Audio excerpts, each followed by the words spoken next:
বাদশাহ হারুনুর রশিদের নাম শুনছেন? তো ওনার দরবারে এক পাগল আসতো, বাহলুল পাগলা। বাদশাহ বুঝতেন যে এই পাগল কিন্তু জেনতেন পাগল না, এটা আল্লাহওয়ালা পাগল। বাদশাহ হারুনুর রশিদ বলে রাখছেন, বাহলুল পাগলার জন্য আমার দরবারের গেট অল টাইম ওপেন, তাকে আটকানো যাবে না, যখন আসতে চায় তাকে আসতে দিবা। একদিন বাহলুল আসছে, বাদশাহ একটা ছড়ি ছিল, ছোট্ট লাঠি, আগেকার রাজা বাদশাদের হাতে ছোট্ট লাঠি থাকতো, এই ছোট্ট লাঠিটারে বাদশাহ এরকম ঘুরাইতেছে, এর মধ্যে বাহলুল ঢুকছে। তো বাদশাহ বাহলুলরে দেখে জিজ্ঞেস করছে, কি অবস্থা? জি আলহামদুলিল্লাহ ভালো। তো লাঠিটা দিছে বাহলুলের হাতে, কয় নেন নেন। কয় কি করুন? কয় আপনার চেয়ে বোকা কাউরে পাইলে ওরে দিয়ে দিয়েন। দেখছেন নাকি খুসাটা মারছে? তার মানে বাদশাহ বুঝাইলো আপনার চেয়ে বোকাও দুনিয়ায় কেউ নাই, দেওয়াও লাগবে না, এটা আপনি রেখে দিয়েন। আপনি রেখে দিয়েন এটা ডাইরেক্ট না বইলা কি বলে, আপনার চেয়ে বোকা যে তারে দিয়ে দিয়েন। বাহলুল সরল সোজা মানুষ, বেচারা যায় খালি খোঁজে, আমার চেয়ে বেকল কে আছে, দেখ কাউরে পায় না। 2-3 বছর খালি খুঁজছে, কাউরে পায় না, লাঠিও দিতে পারে না, নিজের কাছেই রাখে। বাদশা তো চাইছি এটা যে বাহলুল পাগলার কাছেই থাক লাঠিটা।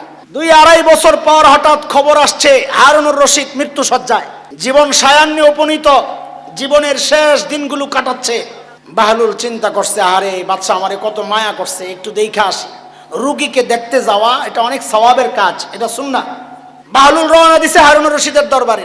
দরবারে যখন যায় ঢুকছে, বাদশাহ হারুনুর রশিদকে সালাম কালাম করছে, কেমন আছেন?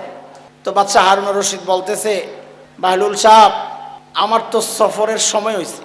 বাহলুল বলে কি? মাশাআল্লাহ, লোকজন পাঠাইছেন নি আগে? আপনি পাগলামি আর ছাড়লেন না, আখিরাতের সফরে বুঝি লোক পাঠায়? আপনি যদি 1 মাসের লেগে কোথাও গেলে আগে সৈন্য টৈন্য পাঠাই এলাকার খোঁজ খবর লন, এনে পাঠান নাই? কি পাগলামি করেন ঢাকা? ওইখানে কাউরে আগে পাঠান যায় না মিয়া?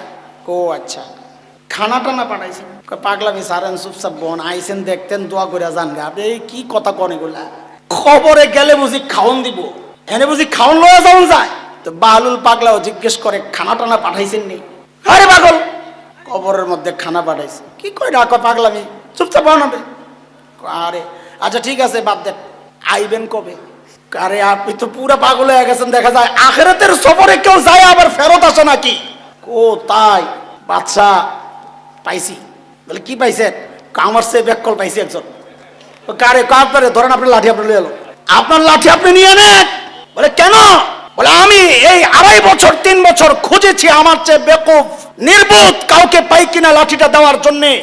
আজকে আমি বুঝে গেছি আমার চেয়ে নির্বোধ এই দুনিয়ায় আপনি। দুনিয়ার 1 মাসের সফরের জন্য কোথাও গেলে আপনি বাহিনী পাঠান, খানা পাঠান, বাহিনী আগে যাওয়া সব চেক করে আসে, আপনি আবার ফেরত আসার ডেট ঠিক করে। অনন্তকালের সফর, আখিরাতের সফর, সেখানে আপনি একা যাচ্ছেন, তার জন্য আপনার কোনো প্রস্তুতি নাই। আমার চেয়ে বোকার আপনার চেয়ে কেউ নাই। আল্লাহু আকবার। খোসা কোন জায়গায় মারছে টের পেয়েছে? বাদশাহ হারুনুর রশিদের চোখ দিয়ে ঝরঝর করে পানি পড়া শুরু করেছে। ও বাহলুল, তোমাকে পাগল বলি, আসলে তুমি তো সবচেয়ে সচেতন। পাগল তো আমি, আসলেই আমি বোকা। অনন্তকালের সফরের জন্য আসলেই তো আমার কোনো প্রস্তুতি নাই, অথচ অল্প সময়ের জন্য বের হইলে আমার কত প্রস্তুতি থাকে। আসলেই তো আমি বোকা। দোস্ত, ঠিক এই কথাটাকে আমি আরেকটা হাদিস আপনাদের সামনে পড়েছিলাম। নবী আলাইহিস সালাম বলেছেন, আল কাইয়িসু মান দানা নাফসা ওয়া আমিলা লিমা বাদাল মাউত। প্রকৃত সচেতন, প্রকৃত বুদ্ধিমান তো সে যে নিজেকে চিনে। আরে মুসলমান, আজকে আমি আমাকে চিনি নাই। আমি ওই ইহুদি কেমনে চুল রাখে তার মতো চুল রাখার চেষ্টা করি। আমি শ্রেষ্ঠ নবীর শ্রেষ্ঠ উম্মত, আমি নিজেকে চিনি নাই। আমি বুঝলাম না আমি শ্রেষ্ঠ নবীর শ্রেষ্ঠ উম্মত।